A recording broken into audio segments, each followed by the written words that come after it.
stand by for that too. The women. The women. Voters show more faith looking at women and electing them in top positions.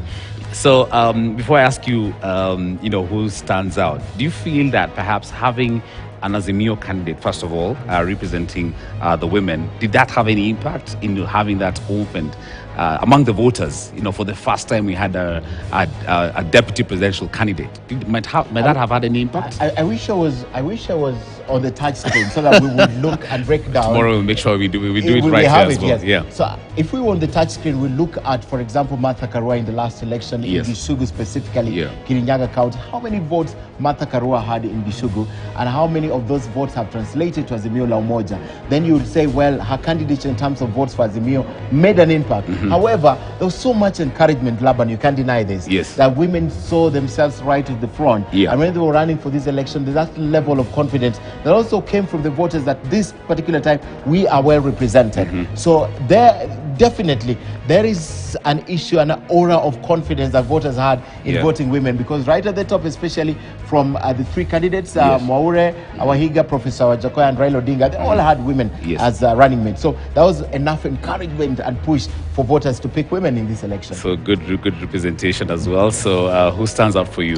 I think because Gadoni Wamushomba is coming back to Parliament, right? So she doesn't stand out. Milo Diambo coming back to Parliament. No, Rosa Buyu from Women Rep to Member of Parliament. You know why she could stand out? Olago Alwoch is one of the few members of Parliament in Nyanza region who were in Parliament in the last Parliament. You remember that was, I think, his second or third term in Parliament, who went to Parliament on a different ticket from ODM. He was in Fort Kenya. So Rosa Buyu comes with ODM and just edges Olaga Lwach Wakili out of the equation. So from this list, because Tabitha Karai, I have to speak about Tabitha Karai. I know because as a business journalist, of course, there's been a lot of conversation around she's an entrepreneur and she's a very celebrated entrepreneur as well. But of late, of course, we've seen a lot of conversation with the taxman, just looking at how would she kind of negotiate. She's still running for office, but at the same time her business was having a bit of engagement and a bit of controversy with the taxman as well. So might that have been a push for her to actually go in and become a policy player and see at how some point it is because I believe one of the businessmen, Karauri for example, is in Parliament for a reason. We'll speak about I believe he's in Parliament for a reason. We'll speak but about looking at Karauri Tabitha, as well. She really wanted to go to Parliament to the extent that she wanted to disassociate her name from Keroche. Totally.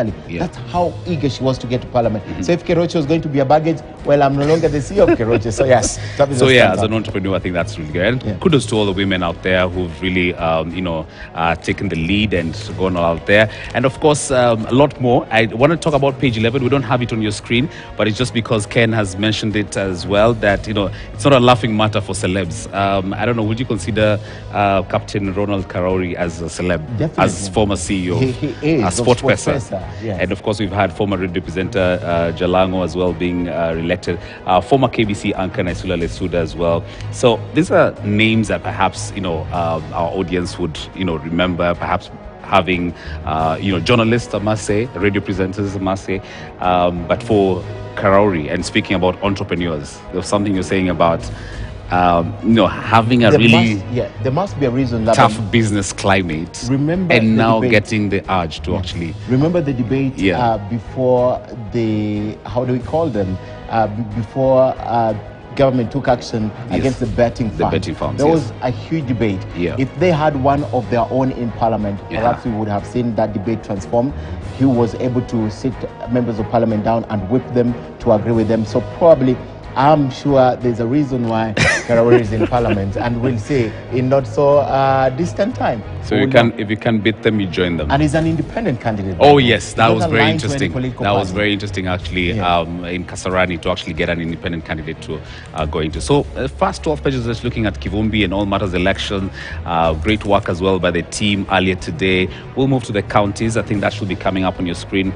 It's a smooth sailing for Mombasa Port despite post-election jitters.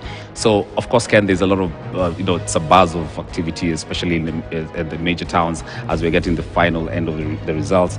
But it's still a working period. I know schools are closed, yes, but we still have, businesses opened, but we still, critical aspects such as the port, it's still in operation. And we're looking at its Mombasa. We've had a bit of jitters around Kwale as well, looking at the elections, but we can actually converse and say that the port is still operational, which is the busiest port in the region. Yeah, exactly. It had to go on. I mean, business in Uganda doesn't still stop. Yeah, they still use it as a landing port, and we have to take the goods to Uganda. So the port had to operate, plus a lot of other things. I mean, I don't think there are businesses that definitely closed because of the election. Yeah. And this being a fundamental getaway to East Africa, and a huge revenue generator for this country, it had to operate. So yes. Shortly, we'll be having the Observer. That was former president of Tanzania, Jakaya Kikwete, speaking about the region.